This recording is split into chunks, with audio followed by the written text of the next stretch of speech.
hospital here at Exploris is busiest during the two pupping seasons. Common seals are born during June and July, and grey seals from September to December. It's during these months that we receive the majority of our calls from members of the public who have found a seal pup sitting alone on a beach somewhere. Because we rescue seals from the whole of the Northern Irish coastline, it means I need to be prepared to go anywhere to assess the condition of a seal. Not all seal pups need to be rescued, and we look at lots of healthy seal pups that are perfectly happy, sitting on a shore with mum looking after them.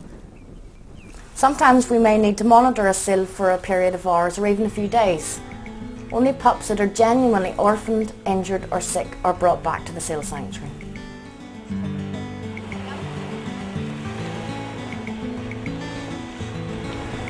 Pretty unresponsive. Yeah. Oh dear me. Starting to, oh, it's got actually, oh, it's got like a skin condition on the top of its head as well. Do you see that? Flaky there, yeah. Very, very tired. Exhausted, shattered.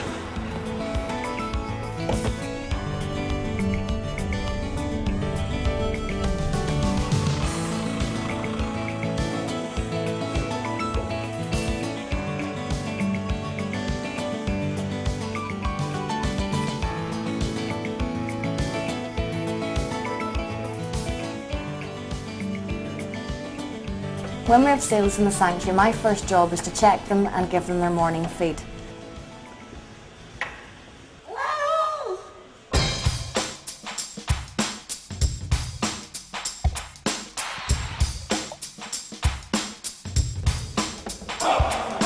Initially, when seals are rescued, they are fed a liquidised mixture of herring fillets, rehydration fluid, salmon oil, vitamins and antibiotics.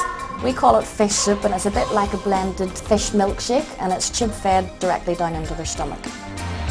The salmon oil in the fish soup has a really high fat content, so normally after a couple of weeks seals are ready for solids.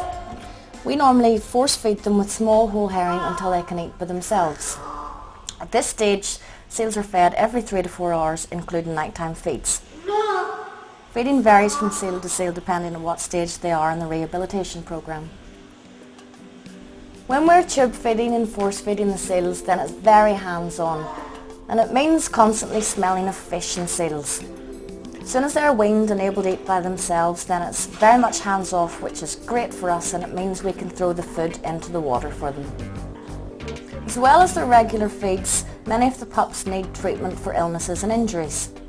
This can sometimes mean giving them antibiotics, worming tablets, cleaning and spraying wounds, treating their eyes, or even taking their temperature. If we need any specialised treatment, then our local vet's always on hand. Other routine jobs include weighing the pups to check on their progress and cleaning out the seal pens and ponds. Our outdoor seal ponds have a constant fresh supply of seawater from Strangford Lough. Because we want to keep the seals in as natural environment as possible, the seawater isn't chemically treated. This means that green algae, which is totally harmless to the seals, grows on the walls and base of the tank. However, it does mean that once a week we have to get into both ponds, drain them down and give them a good scrub. One of the most rewarding parts of my job is to return a fit and healthy seal pup back to the wild. This part of the job definitely makes up for nighttime feeds, being bitten and smelling of fish. Of course, when there are no seals in the sanctuary, I still have to look after the fish, which means I still stink of fish.